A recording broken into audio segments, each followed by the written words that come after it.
The last 3 cases of my career were ones I'll never forget. I'd spent 12 years as a patrol officer before I got the chance to back up a detective and a crime scene investigator on a double homicide. Thanks to the connections I'd built over my years on the streets, we tracked down several leads that eventually led to the arrests of the killers. From there, I shifted away from patrol duty and spent 10 years working cases involving sex crimes, arson, and armed robberies.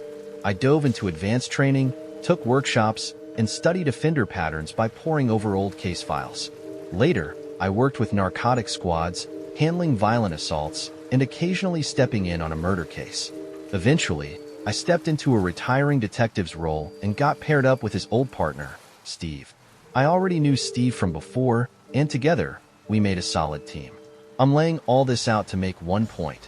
In my 33 years on the force, I've seen horrors most people can't even imagine. There are faces and images I'll never unsee, moments that still wake me in the middle of the night. But here's the truth. Most of the people I've put behind bars weren't what I'd call evil.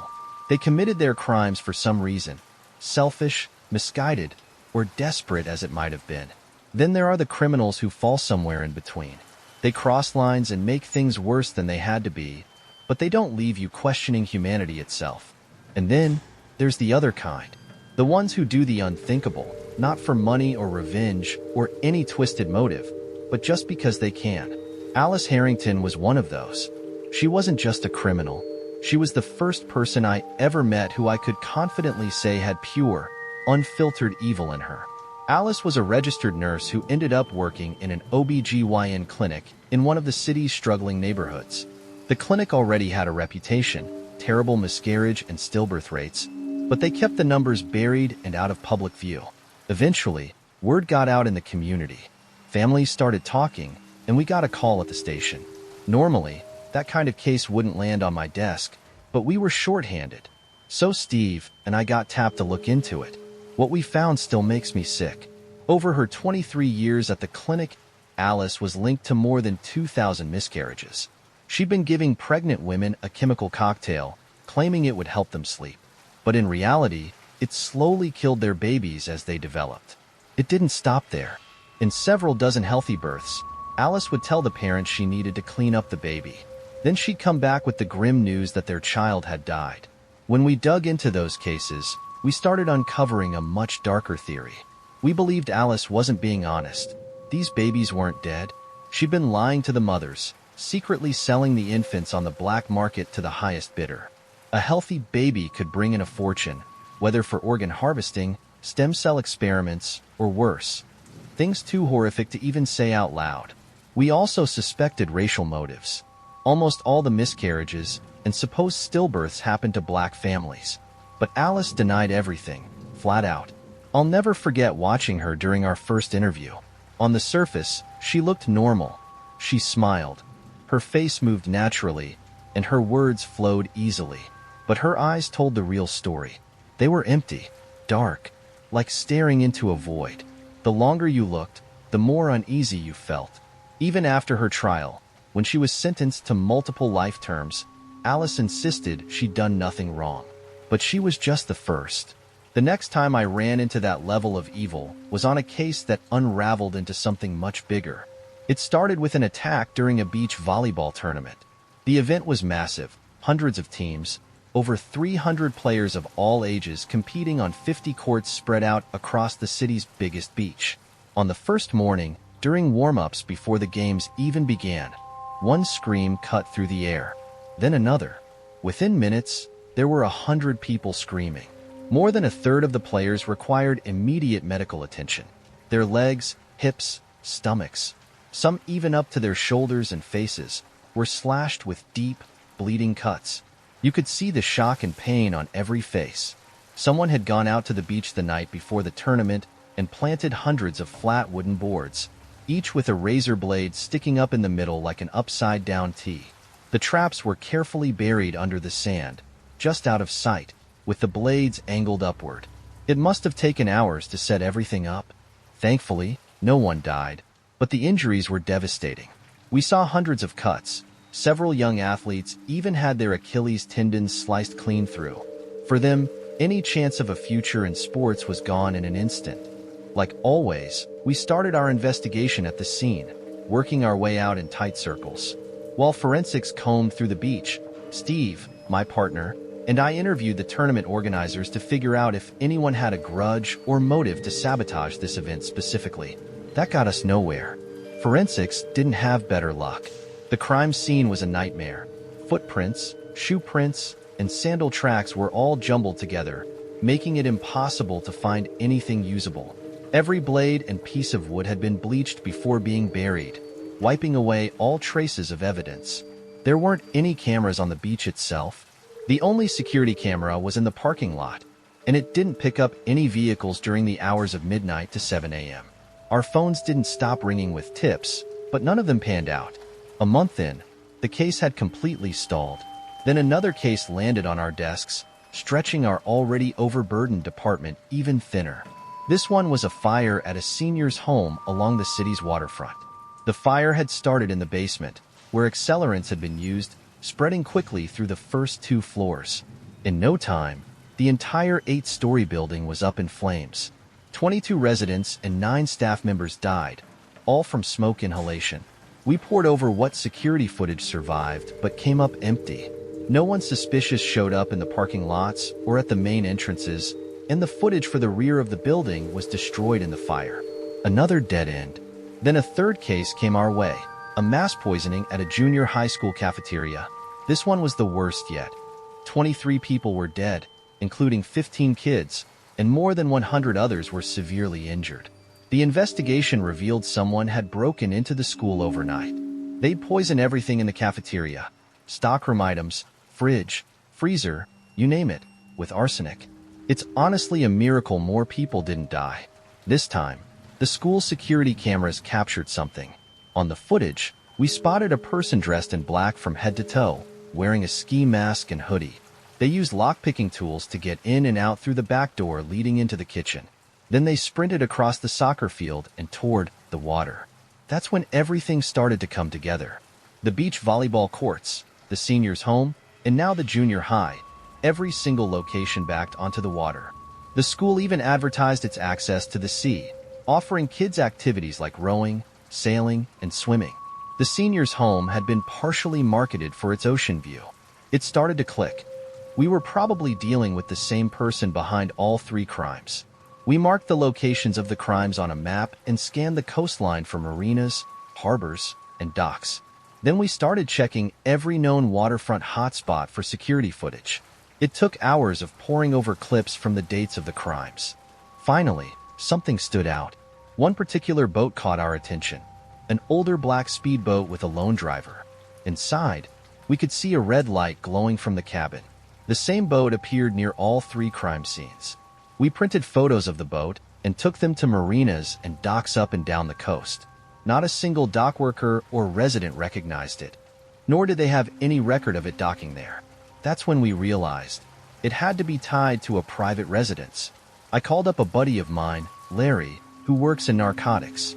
He mentioned there'd been rumors about drug-running boats operating out of a cove near the last dock we checked.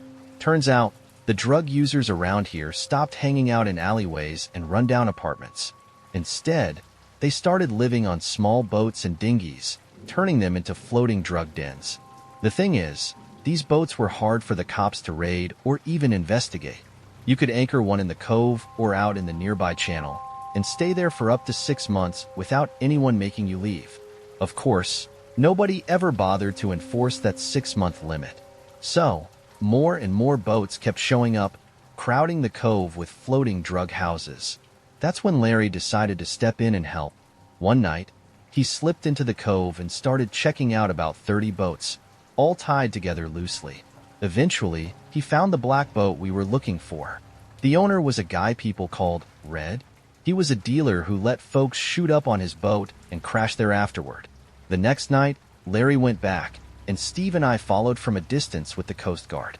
We had Larry wired up so we could hear everything going on. His plan was straightforward. He'd get on the boat with a few other users, pretend to buy some heroin, fake shooting up, and then act like he passed out.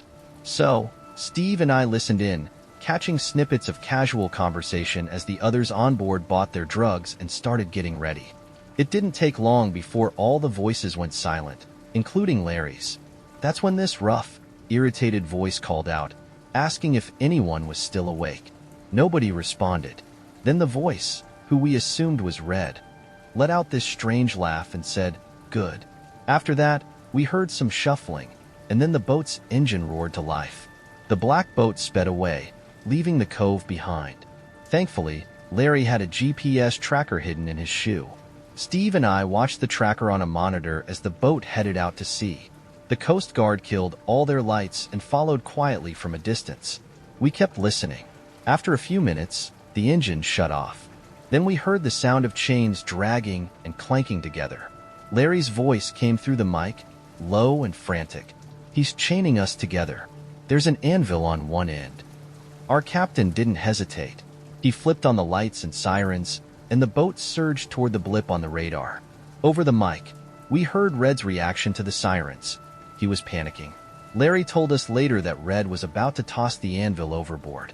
But Larry wasn't going to let that happen. He jumped up and caught Red by surprise, locking him in a chokehold. When we arrived, Red was unconscious on the deck, and Larry was sitting on his back. 5 other users were sprawled out on the floor. They were all dead. Red had given them spiked doses, and they hadn't lasted more than a few minutes. Back on land, interrogating Red was both useless and chilling. He wouldn't say a word. And I mean literally. He'd bitten off his own tongue before we could get him into the interrogation room. He spent a day and a half in the hospital before we got him a pencil and paper to communicate. Not that we really needed him to talk. There was more than enough evidence to lock him away for the deaths of the 5 users on his boat. And then the divers started finding more bodies along the stretch of water where Red operated. By the time it was over, we tied him to more than 50 deaths. And that didn't include the beach volleyball tournament, the senior center, or the junior high school. What stuck with me most about my time, sitting across from Red in those so-called interviews, were his eyes. They reminded me of Alice Harrington's. His face moved, twitched, and wrinkled, but his eyes stayed the same. Dark, empty, and unblinking. We never got a motive. All we learned was that he'd grown up bouncing between foster homes until his 16th birthday, which happened to coincide with a house fire that killed his foster parents and 2 other kids. After that, he vanished for a while, only to resurface with an assault charge that put him in and out of prison through his 20s. It's impossible to say how much destruction Red caused over his lifetime. My third encounter with true evil happened just as Steve was nearing retirement. Fittingly, it turned out to be our last case together.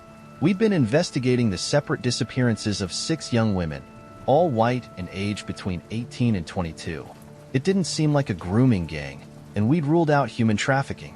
After a mountain of interviews with family and friends, we had no suspects, no inconsistencies, and no real leads, just one connection. All 6 women moved in underground heavy metal and punk rock circles and had a shared fascination with Satanism. Looking closer, we noticed each disappearance coincided with a performance by the same opening band at a local death metal show. The band was called Helvete. They were Norwegian black metal musicians who covered themselves in what looked like blood and wore eerie masks. Each mask was unique, but designed to resemble a human face with dried skin textures. The backs of the masks were spiked with dark wicker twigs, giving them a porcupine-like look. The more we learned about Helvete, the more they looked like suspects. Eventually, we tracked down an address and decided to pay them a visit. The house was on the outskirts of town, surrounded by woods. We parked in the driveway, and I'll admit, I felt a knot in my stomach as we walked up. It was dusk, and the sky was an eerie mix of orange and deep blue. The house itself was a big, old farmhouse. Heavy metal music blasted through the windows, loud enough to make them shake. Out back, there was a large black van, and 2 sedans were parked in front. Suddenly, a piercing scream cut through the music. I pulled out my 9mm, and Steve drew his .38. We called for backup and entered through the unlocked front door. The layout was simple. Stairs to the right led upstairs, and a hallway to the left went toward the living room, dining room, and kitchen. More screams followed, louder now, mixed with chanting and the relentless pounding of the music. We realized the noise was coming from below us and found a door that led to the basement. Steve took the lead, gun ready, as we made our way down the stairs. At the bottom, Steve swung out to clear the room, and that's when it happened. A massive man in a dark mechanic's suit, wearing one of those horrifying masks, swung a hatchet at Steve. He fired his .38 as the weapon came down. The blast from his gun shattered my hearing. My right ear went deaf, and my left was filled with ringing, along with the chanting and screams. By the time I got my bearings, I saw Steve lying on the ground. The hatchet was buried in his neck, but he was still firing into the far end of the basement. I moved around the corner with my 9mm raised. Old bed sheets hung from the ceiling, blocking my view. The music kept pounding, the chanting grew louder, but the screaming had stopped. I wanted to check on Steve, but I couldn't take the risk. I had to clear the room first. Stepping over the guy Steve had shot, I followed the chanting. It led me through the hanging sheets into a wide-open space lit by dozens of flickering red candles. There was a circle drawn on the floor, and inside it, an inverted pentagram painted in what looked like blood.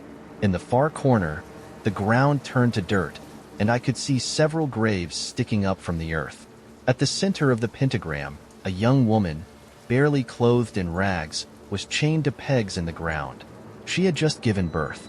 Surrounding her, on each point of the pentagram, were the remains of 5 tiny bodies, 5 newborns, all dead. Kneeling in front of her was another band member.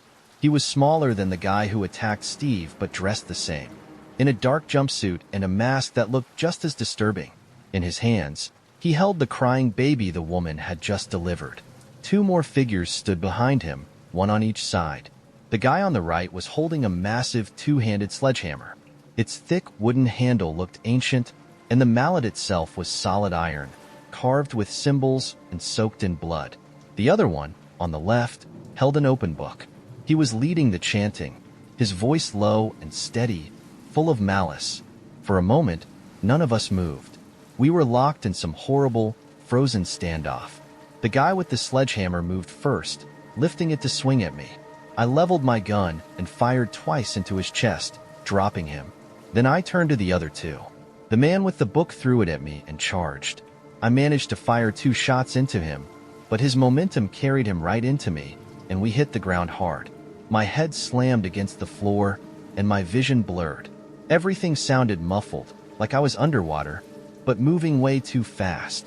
As I tried to focus, I turned my head and saw the last band member. He put the baby down in the center of the pentagram. Then he grabbed the sledgehammer from his dead friend and raised it high above the baby. I didn't even realize I still had my 9mm in my hand, but instinct took over. I squeezed the trigger over and over until it clicked empty. My final shot hit him in the head just as he was about to bring the hammer down. He fell backward, the sledgehammer dropping harmlessly to the side. After that, everything went black. I woke up in the hospital later and learned Steve hadn't made it. Neither had any of the band members. But the baby and the young woman had survived.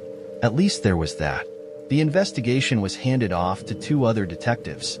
They uncovered that the band had been abducting women from their shows, taking them back to the farmhouse, and trying to impregnate them. Once they had 6 pregnant women, they planned to perform some twisted ritual after the final birth. A mass sacrifice to the devil in exchange for power, something equally insane. The other women had been killed after giving birth, their bodies buried in the dirt corner of the basement. I never saw the eyes of the band members while they were alive because of the masks. But if I had, I know they would have had the same dark emptiness I'd seen in Alice Harrington's and Red's. I've said before that I only encountered true evil 3 times in my career. That's true. But there's more to that last time than what I put in my reports. It's the reason I retired right after. When I got down into that basement and pointed my gun at those men, there was something else there. It was in the middle of the circle, floating above the pentagram. At first, it looked like black smoke, twisting and shifting in place. The edges curled and separated, only to come back together again. Bolts of red electricity sparked inside it, making it pulse and grow. The chanting seemed to make it stronger. It expanded and started to form a shape, something humanoid, but not human. What keeps me up at night now is wondering what would have happened if that last baby had died. What would that smoke have turned into? Whatever it was, I'm sure it would have been beyond anything I could comprehend Pure, unrelenting evil. The nightmares didn't stop after I retired. Every night, I'd find myself back in that basement. The red glow of the candles, the twisted chanting, the cries of the baby. It all felt as vivid as the real thing. But the worst part was the smoke. In my dreams, it always finished forming. It wasn't human, not even close. It had a shape, arms, legs, a head, but the details were impossible to describe. Its face was an endless void, pulling me in, suffocating me with its darkness. And its eyes, God, its eyes. They weren't empty like Red's or Alice's. They were worse. They burned with a hatred so deep, so primal. It felt like the entire world could crumble beneath its gaze. I'd wake up drenched in sweat, my heart racing like I'd just sprinted a mile. But no matter how much I tried to shake the dreams, they clung to me like a shadow I couldn't escape. Months passed, and I tried to move on. Therapy didn't help. Drinking didn't help. The police department gave me a nice retirement send-off, but no one asked about the farmhouse. No one wanted to hear about the smoke or what I'd seen in that basement. And honestly, I couldn't blame them. Then, one night, I got a call.